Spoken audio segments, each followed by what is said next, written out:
Election College, Episode 16, the election of 1832. In this episode of Election College, national political conventions begin, cabinet wives fight, and Andy Jack's kitchen cabinet.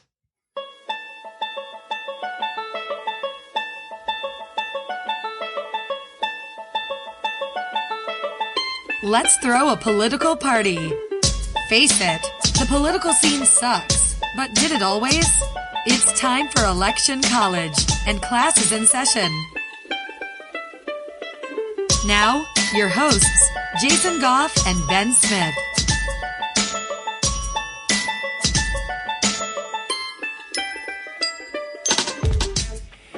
Hey everyone, I'm Jason Goff. And I'm Ben Smith. And thanks for joining us for another edition of Election College. Let's get into it. Ben. Yes? It's 1832, and Andrew Jackson, is the current president. Man, he is doing a great job. Let's talk about Andy Jack's first term. You've heard of Jacksonian democracy, right? I have. And basically, for those of us who didn't know what Jacksonian democracy is, it's kind of like TJ. Remember him? I do remember him. He was also a pretty good guy. Yeah. So it's a lot like the Jeffersonian democracy, except TJ was all about getting people educated and smart, stuff like that. And Andy Jack, he didn't give too much weight to education. Yeah, I mean, being a military man, he knew that you could be a great person without having a lot of formal education. Yeah, he was very moral and had a very limited view of government. And Andy Jack really did fear that money and business interests would corrupt Republican values. Yeah, we'll get more into Andy Jack's beef with how money worked and how he wasn't a big fan, which is pretty funny since he's on the $20 bill. But anyway, he didn't really care too much about parties necessarily. He didn't want to choose the favorites or the people who had been in the party for the longest. He chose plain businessmen, really because he knew how to control people and knew that people who weren't already in the political sphere wouldn't really, get how politics worked. So he wanted to control people, but in I guess as good way as you can control people. I don't know. Yeah. So this was really exemplified in his inauguration. So let's take a step back to 1829, and Andy Jack is inaugurated, and he's like, "Hey, I'm president. This is cool. I like common people, and I'm going to open up the inaugural festivities to the common man." Yeah, so a lot of people show up, and if you're not terribly wealthy, you probably don't have a lot of clothes that are suitable for a presidential inauguration ball. So people homemake their clothes. Some people even go as far as to make dress gowns and everything else that most other people of that era would have bought. And he invites the public, and it really just creates quite the spectacle at the White House. Yeah, the place is jam-packed. Yeah, the staff is probably not used to seeing this kind of a crowd hanging out. I'm just envisioning like the Beverly Hillbillies or something. Yep, absolutely. They come in and they're eating off of the fine china with, licking their fingers and all kinds of good stuff. So, well, he had quite the cabinet worked out. And I mean, it's nice. He was being really bipartisan, and he wanted to have all the cabinet members be from different political parties, which is a great idea, right, Jason? No. Oh. So, yeah. So the cast of characters, all right? We got John Eaton. He's the Secretary of War. We got John C. Calhoun. He's the Vice President who, remember how he really liked Andy Jack, and well, he didn't really like him, but he tolerated him, tolerated John Quincy back in the last episode. He was just a man's man, right? Absolutely. And then we got Martin Van Buren, but I'm going to call him Marty. And he's the Secretary of State. And just none of those guys really get along. And by the time 1831 rolls around, pretty much every cabinet member except for the Attorney General, John Barry, pretty much gets the boot because there's this big thing. It's called the Eaton affair, or the Petticoat affair, whatever you want to call it. John Eaton, he has a wife, and her name is Peggy. Do you think her name was actually Peggy, or is it like now where people named Margaret, they call them Peggy? Is that what Peggy is short for? Yeah, but I don't know how you get, I'm sure there's some etymologist out there who can tell us, but how do you get Peggy from Margaret? I have no idea. Somebody needs to tell us that. I'm sure we could probably Google that, but we've been known not to Google things, so. Yeah, it'd be way easier just to let somebody tell us. And I'll also forget by the time we're done recording this, so. Right. So old Pegs, she was pretty loose in her morals, allegedly, and she was working at her father's tavern when her naval officer husband, at the time, his name was John Timberlake, he was away at sea. So Timberlake, he's out sailing in the Mediterranean. He dies in 1828. He's out on a 4-year voyage and he kicks the bucket in the Mediterranean. Do you think that John Timberlake was related to Justin Timberlake? Of course he was. Do you think maybe he made the boots too? That's Timberlands. Never mind. It's probably a cousin of his. Anyway, after Timberlake, Justin Timberlake's great grandfather dies. She marries John Eaton, and Peggy had known John for about a decade before Timberlake's death, and there were lots of rumors that were around that maybe Timberlake kills himself because of a possible affair between the two. And it's just bad. Yeah. Rumors spread that Timberlake committed suicide even because of the despair he felt. So in 1829, Andy Jack says, "Hey, John Eaton, become my Secretary of War." And John Eaton was like, "Hey, that sounds like a great deal." So then we've got trouble.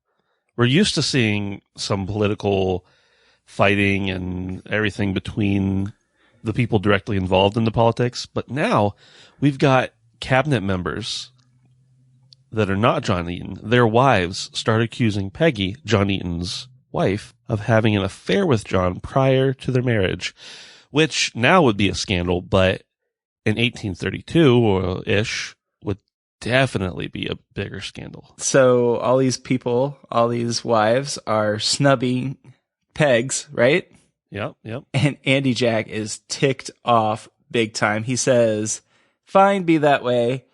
He gives John C. Calhoun the cold shoulder because of how Calhoun's wife treated Pegs. Pretty rough being punished for the actions of your wife, but it happened. And then Marty Van Buren, who is a widower, he is really kind to Peggy. And that's why, well, I don't want to give too much away, but that might be part of the reason that Andy Jack really liked Martin Van Buren and made him his vice president for the second term. Yeah, and we'll get to that in just a moment. But man, Peggy, her life takes another crazy few turns after John Eaton dies in the mid-1850s. Get this. She's in her 50s, and she marries a 19-year-old guy from Europe. And he runs off with her money, and she dies in poverty all by herself. That's why I will never marry a 19-year-old guy from Europe. Yeah. They'll get you every time. Yep. No offense, 19-year-old guys from Europe, but yeah, I mean, it's history. We're not making this up. It's history. It happens. So right. Anyway, the Eaton affair is also known sometimes as the Petticoat affair because Jackson, Andy Jack, had later said, "I would rather have live vermin on my back than the tongue of one of these Washington women on my reputation." And yeah, that's pretty harsh, but probably true. Yeah, he turns into quite the cynic because he also said, "To the next cabinet, may they all be bachelors or leave their wives at home." So effectively, Andy Jack is like, forget the whole cabinet thing, except Barry. He seems like a nice enough guy. We'll keep him around, but he cancels all future cabinet meetings. So yeah, cabinet meetings stop, and instead Jackson's just like, "I'm going to meet with these guys over here I trust. We're going to smoke cigars and drink scotch and stuff." And let's call them the kitchen cabinet. And they're really just this ragtag group of advisors that Andy Jack knew he could consult with. So everybody kind of gets shunned. I wonder if they still got paid. I don't know. Probably not. I'm just envisioning like this is kind of like the first hippie presidency, you know? You got the founding father group. They're, you know, powdering their hair and their wigs and wearing short pants and all that. You got Q comes around. He's still pretty formal, a little less formal, but then you got Andy Jack and he's like total. It's like Woodstock of the 1830s, except maybe they didn't have all the musicians. I don't know. Yeah, that's true. They might have too. Well, with all the turmoil after the Petticoat affair, John C. Calhoun goes back to South Carolina and decides he's going to run for Senate in 1832.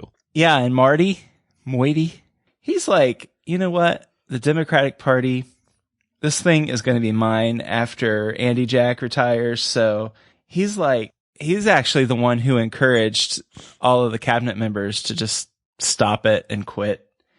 And we'll have a lot to say about him probably in the next episode. Do you think, Ben? I have a pretty good idea that you're correct. Yeah. So loyalty has its benefits. That's all you need to know at this point. So here's everybody's favorite topic and the least controversial topic we could possibly talk about. Indian treaties. Yeah. The way I just introduced that in and of itself is very controversial right now.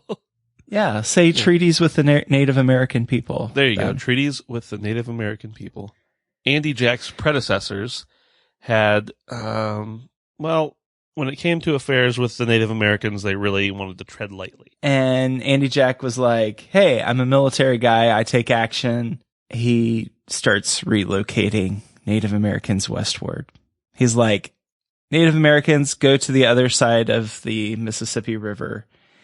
And even in his, it wasn't an inaugural address, but his first annual message to Congress in December of 1829, he's like, hey, I'm going to make sure that this happens, that land west of the Mississippi River is set aside for Indian tribes. And then in May of 1830, Congress passes the Indian Removal Act, and Jackson signs it into law. And this act authorizes the president to negotiate treaties to buy tribal lands in the East in exchange for lands further west outside of the existing U.S. state borders. Yeah, so passing this bill was Jackson's real first successful legislative triumph and really did mark the Democratic Party's emergence into the political scene of America at the time. And the passage was actually really popular in the South.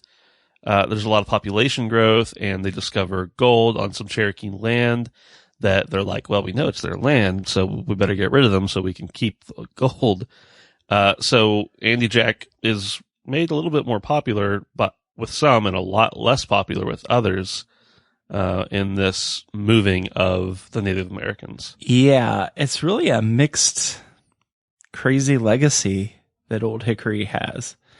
You know, I mean, there's people who really love him and see him as somebody who went in, took care of the British and back in the Battle of New Orleans for the War of 1812. And then he comes, he's a pretty popular president.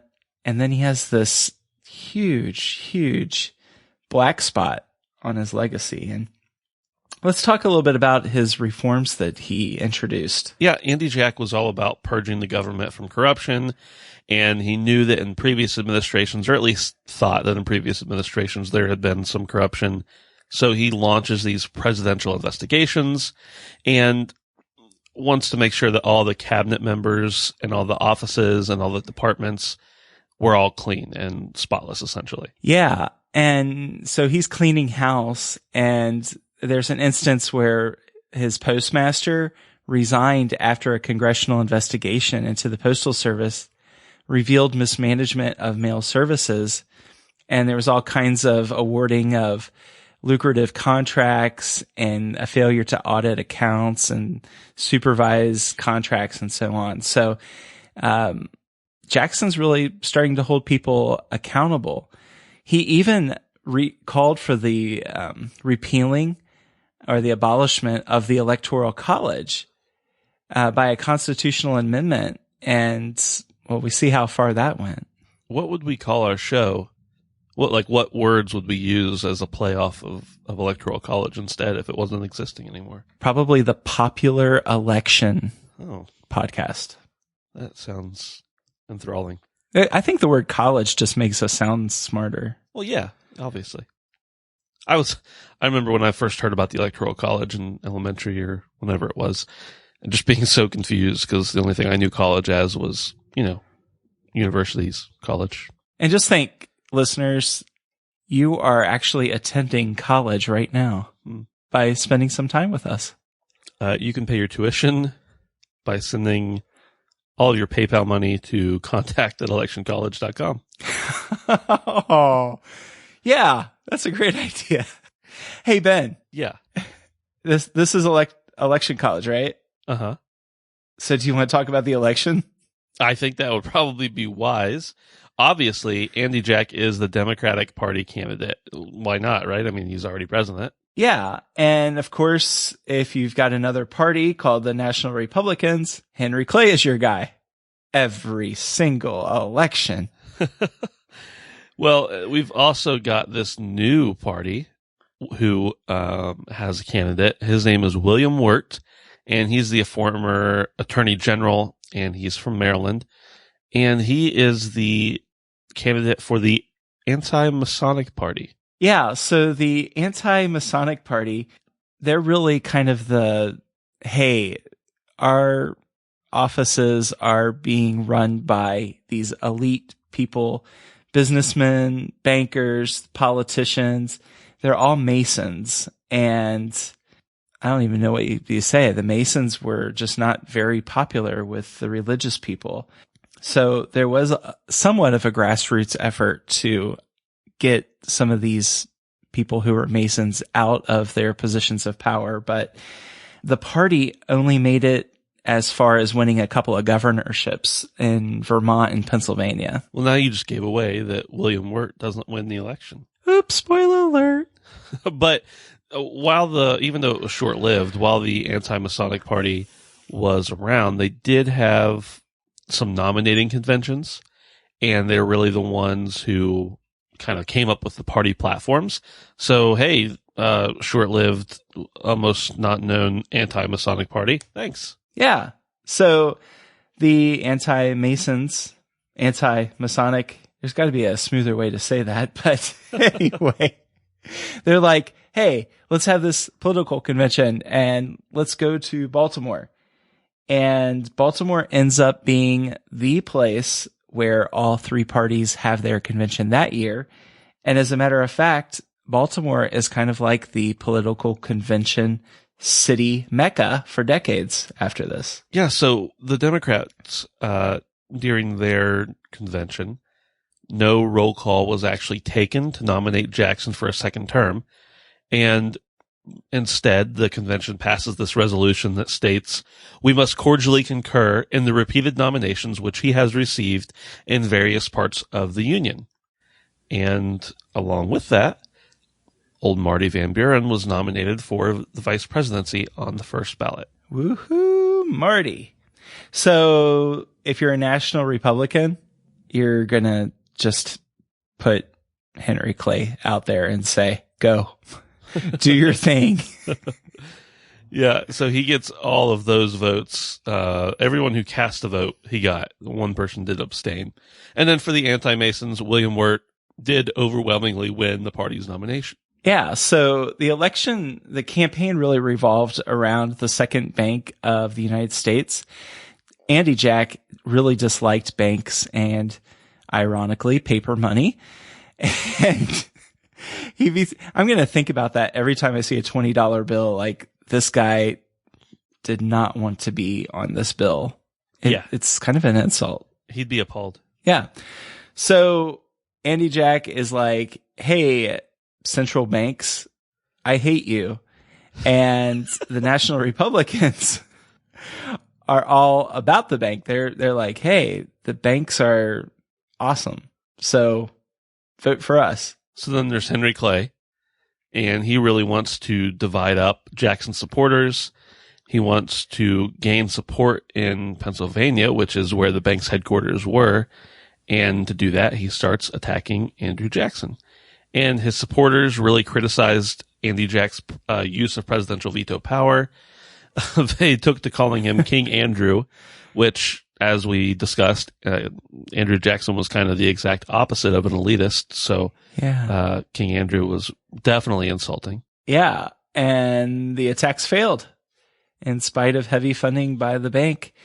Andy Jack convinced the ordinary population that he was defending them against a privileged elite. So the Jackson's campaign events were marked by enormous turnout, and he swept Pennsylvania and a vast majority of the country. Yeah, Andy Jack won 219 electoral votes. Old Henry Clay got 49. John Floyd gets 11. Who's that? Because, yeah, exactly. I don't even bother thinking about it. Everybody in South Carolina was like, "We're voting for this guy. Screw the rest of the country." And the Whig Party gets 7 electoral votes. So, crazily enough, even though he's really popular, Andy Jack is the second president to receive fewer electoral votes in his reelection than in his first election. Pretty crazy. Yeah. So Andy Jack, woohoo, he wins. He's sworn in on March the 4th, 1833. And get this, it was such a party back there at the last inauguration that he's like, let's have 2 inaugural balls. So they really partied there in 1833. Absolutely. Hey, well, we, as we teased a few times, we're going to get a bit more into discussing Marty Van Buren in the next episode. But Kenny, who left us a review, wants us to get a lot more into a lot of things. So we want to read his review to you. Yeah. Kenny said, need more. Great concept and good humor going along with the concept. However, this can easily be a 30 to 45 minute podcast with more historical meat. And he goes on to say that he really enjoys the podcast. And although he may be in the minority regarding having more content on our podcast, he really enjoys U.S. presidential history. And he found out about us through Facebook, and he really looks forward to new episodes. And Ben, I thought this was a very, very well-written review, and I appreciate this. Yeah, absolutely. Most assuredly. It's great to get this kind of feedback. Yeah, absolutely. It's great to get feedback like this. It's great that he has good things to say. It's great that he has suggestions for future things. I'm the kind of person who loves really long podcasts, but one of the biggest things we've heard from people who listen to the show is that they really like how short our podcast is. So we have had in the past, and this just made us think to mention it, some ideas of in the future going back and revisiting further in depths into different presidents, going into more biographies of them, visiting bigger topics and issues of the day that kind of influence the elections. So we just want to throw that out there and get your feedback, see if that's something you would enjoy after we're done discussing at least the actual elections. Yeah. So, hey, faithful listeners, we are having a blast putting Election College together, and we're only, we're not even a quarter of a way through the number of elections that actually existed in our history. And I'm sure there's going to be other times where, like, we took a break from the election several weeks ago to stop and do a podcast about the War of 1812, for instance. So surely there's going to be other instances where wars and different seasons of our history which impact the presidential election that we're going to stop and address those issues. But we want to hear from you. What would you like to see in the present? Would you like to see longer podcasts? Are you good with it being about 30 minutes long at the most? And then also the number of elections. We're going to get down to it where we're up to 2016. And then what? So we'd love to hear your input. We've also had some people tell us they would love to hear about the current political race here in 2015 that's going into 2016. And if you're amongst those folks, let us hear your voice as well. It will one day be history. And so wouldn't it be cool to document it as we go? Not getting super political and taking sides and all that kind of thing, but just giving the facts. And maybe someday your kids, our kids, will learn about it through Election College. All right, that's enough talking about ourselves. Let us know what you think. Right. Yeah, we love interacting with you guys during the week. We of course are on Twitter at Election College. We're on Facebook and Instagram at Election College as well. And go ahead, be like Kenny. Leave us a review on iTunes. Let us know what you think. Just basically just interact with us. We love knowing that you're out there. Yeah. Anything else, Ben? I think that's it. Thanks very much for listening. This is Ben. And this is Jason. We'll see you next time. See you guys.